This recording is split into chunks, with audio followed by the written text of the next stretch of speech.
جب شرعی لحاظ سے معلوم ہو گیا کہ قربانی کا کیا حکم ہے اور کس کے لیے ہے، تو خود ہی یہ مسئلہ سمجھ میں آ گیا کہ قربانی تو صاحب نصاب لوگوں کو بہرحال ادا کرنا ہے، اور اس میں کسی قسم کے پیچ و تاب کھانے کی ضرورت نہیں۔ بعض لوگوں نے اس سلسلے میں پیش قدمی کرتے ہوئے قربانی نہ کرنے کی تجویز دی، حتیٰ کہ بعض لوگوں کی جانب سے یہ تجویز بھی سامنے آئی کہ قربانی کے بجائے اس وقت اس کی قیمت غربا کو اور مساکین کو دے دی جائے، لیکن یہ بات صحیح نہیں ہے، کیونکہ جس طرح ایک عبادت کی جگہ دوسری عبادت انجام دینے سے وہ اس کا بدل نہیں بن سکتی، اسی طرح قربانی کے بجائے کوئی صدقہ اور خیرات کر دے تو وہ قربانی کا بدل نہیں ہو سکتا۔ مثلا اگر کوئی شخص کہے کہ حج میں جانے کے بجائے میں حج کی ساری رقم کو غریبوں میں تقسیم کر دوں گا، غریبوں کو دے دوں گا تاکہ ان کا گزارا ہو سکے، گزر بسر کی صورت نکل آئے، حج کو جانے کے بجائے یہ عبادت انجام دے دوں، تو ظاہر بات ہے کہ یہ تو جہالت کی بات ہے، کیونکہ حج ایک مستقل عبادت ہے اور صدقہ اور خیرات ایک دوسری عبادت ہے اور وہ مستقل عبادت ہے، دونوں اپنے اپنے موقع پر انجام دیے جائیں گے، ایک کی جگہ دوسرے کو انجام دینے سے اس کی فرضیت اور وجوب ادا نہیں ہو سکتا۔ لہذا قربانی کے دنوں میں قربانی ہی کرنا لازم ہے ان لوگوں کو جن کے اوپر قربانی واجب ہے اور وہ اس کے مکلف ہیں، اور اس کے مکلف وہ لوگ ہیں جن کے اوپر زکوٰۃ واجب ہے، یعنی جو صاحب نصاب ہیں۔ لہذا جو بھی صاحب نصاب لوگ ہیں وہ قربانی کے دنوں میں اپنی واجب قربانی ادا کر کے ہی اس سے سبکدوش ہو سکتے ہیں، اس کے بغیر کوئی چارہ کار نہیں۔ اب رہا یہ سوال کہ حالات ناسازگار ہیں، تو ایسے حالات کے اندر کیا قربانی کا یہ عمل جاری رکھنا چاہیے،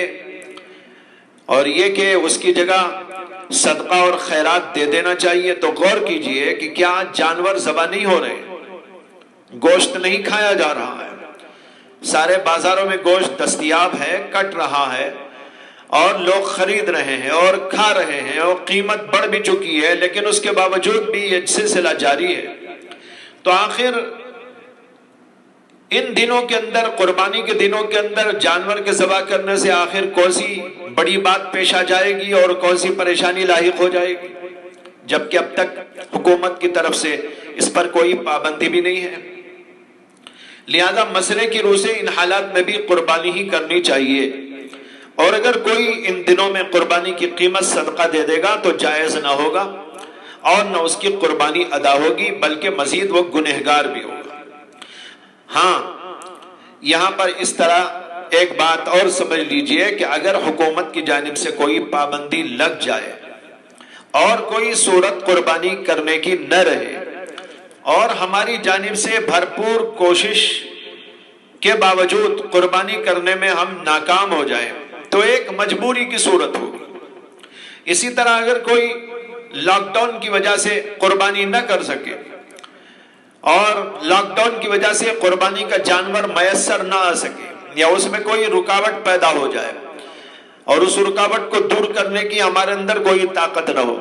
تو ایک مجبوری کی حالت ہے، اور اس مجبوری کی وجہ سے ایام قربانی کے گزر جانے کے بعد قربانی کی قیمت صدقہ کر دینا واجب ہے، اور اگر کوئی جانور خرید چکا ہے تو وہ جانور ہی کو زندہ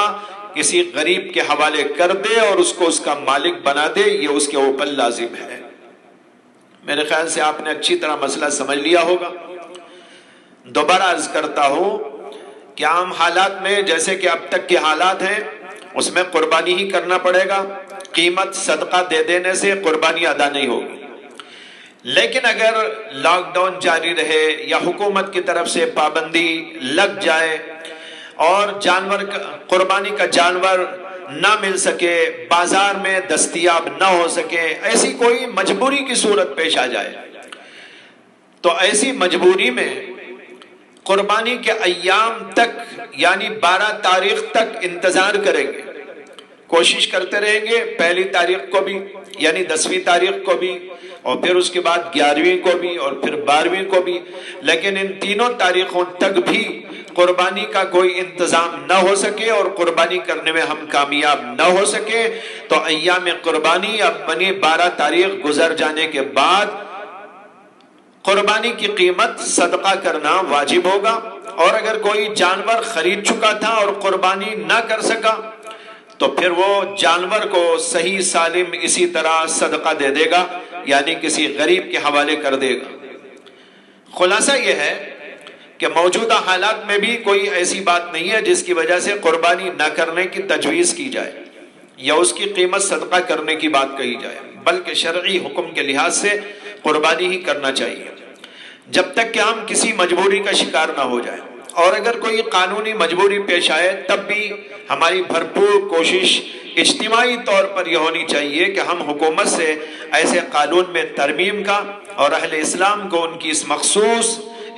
عبادت یعنی قربانی کو اپنے وقت پر ادا کرنے کی اجازت دینے کا مطالبہ کریں۔ پھر بھی کوئی صورت مجبوری کی پیش آ جائے اور ہم اپنی جد و جہد میں کامیاب نہ ہو سکے تو اخیر درجے کی مجبوری میں ایام قربانی کے بعد قربانی کی قیمت صدقہ کی جائے گی، اور اگر قربانی کا جانور خریدا جا چکا تھا، پہلے سے موجود تھا، تو وہ جانور ہی صدقہ کر دیا جائے گا۔ البتہ یہاں بہت سے علماء کی طرف سے ایک بات کہی گئی ہے اور بالکل صحیح ہے، وہ یہ کہ نفلی طور پر جو قربانیاں دی جاتی ہیں اس میں گنجائش ہے کہ اس کی جگہ رقم صدقہ کر دیا جائے،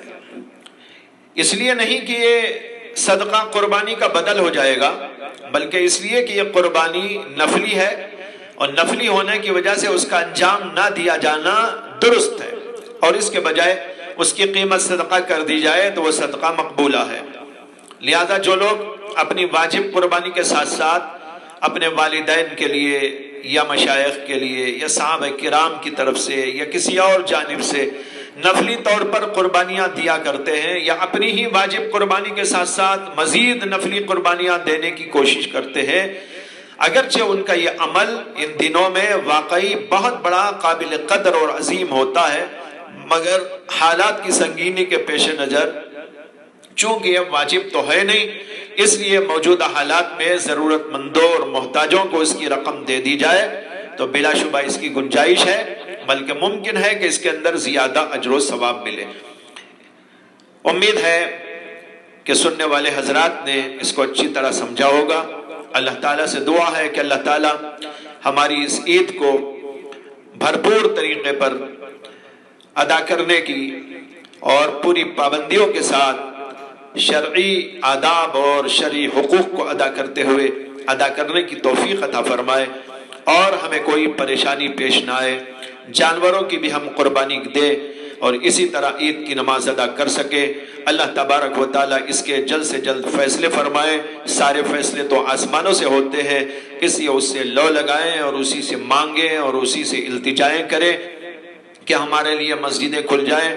اور ہمارے لیے عیدگاہیں کھل جائیں، اور اسی طریقے پر قربانی کا یہ عمل ہم جیسے ہر سال ادا کرتے ہیں اس طرح بہت ہی ہنسی اور خوشی کے ساتھ اللہ کی رضا جوئی کے لیے کرنے میں کامیاب ہو جائیں۔ اللہ تعالیٰ سے دعا کرتا ہوں کہ اللہ تعالیٰ ہم سب کو اس کی توفیق عطا فرمائے، اور اگر حالات کی سنگینی سے کوئی اور بات سامنے آئے تو جیسے کہ مسئلہ عرض کیا گیا اس کی پابندی کے ساتھ ہم کام کریں۔ وآخر دعوانا ان الحمد للہ رب العالمین۔